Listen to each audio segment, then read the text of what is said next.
கோவை அவிநாசியில் திறக்கப்பட்டிருக்கும் தமிழகத்தின் மிக நீண்ட பாலத்திற்கு ஜி.டி. நாயுடு மேம்பாலம் என தமிழக அரசு பெயரிட்டிருக்கிறது. முதல்வர் ஸ்டாலின் ரிப்பன் வெட்டி பாலத்தை திறந்து வைத்திருக்கிறார். பாலத்திற்கு அறிவியலாளர் ஜி.டி. நாயுடுவின் பெயரை சூட்டப்போகிறோம் என கூறியவுடனேயே கடும் விமர்சனங்களும் எழத் தொடங்கிவிட்டன. ஏனெனில் அதற்கு 2 நாட்களுக்கு முன்பு தான் தெருக்கள் மற்றும் ஊர்களின் பெயர்களில் இருக்கும் சாதி பெயர்களை நீக்க வேண்டும் என இதே அரசு ஒரு அரசாணையை வெளியிட்டிருந்தது.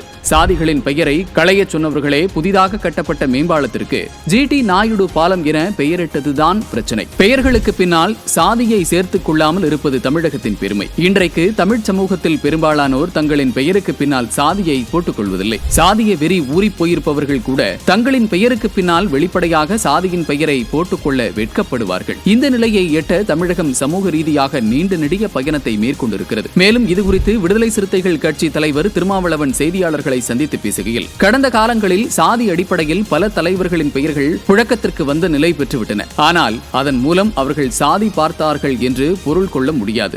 உதாரணத்திற்கு சாதி ஒழிப்பு அரசியலை முன்னெடுத்த உச்சநீதிமன்ற தலைமை நீதிபதி வி.ஆர். கிருஷ்ணய்யர் மற்றும் சாதியை ஒழிய வேண்டும் என்பதில் உறுதியாக இருந்த இடதுசாரி சிந்தனையாளர் இ.எம்.எஸ். நம்பூதிரி ஆகியோரின் பெயரிலும் சாதிய பெயர்கள் இருந்தன. சாதி ஒழிப்பு அரசியல் வலுப்பெறுவதற்கு முன்பிருந்த காலங்களில் சில தலைவர்களின் பெயர்கள் சாதி அடையாளத்தோடு அழைக்கப்பட்டன என்பதால் அந்த அடையாளங்களை இப்போதைக்கு அழித்து புதிய தலைமுறையினருக்கு அவர்களுக்கு அடையாளப்படுத்த முடியாமல் விட்டுவிடக்கூடாது. அவர்கள் எந்த அடையாளத்தோடு அறியப்பட்டார்களோ அந்த அடையாளத்தை இன்று கொண்டு வருவதனால் நாம் சாதியை வளர்க்கிறோம் என்று ஆகாது. இதை அரசியலாக்க வேண்டிய தேவையில்லை. அரசு ஜி.டி. நாயுடு என்ற பெயரில்தான் அவரை அடையாளப்படுத்த முடியும் என்று ஒரு முடிவை எடுத்திருப்பதனால் அது சாதியை வளர்ப்பதற்காக இருக்காது என்று நாம் நம்புவோம் என்று திருமாவளவன் தெரிவித்துள்ளார்.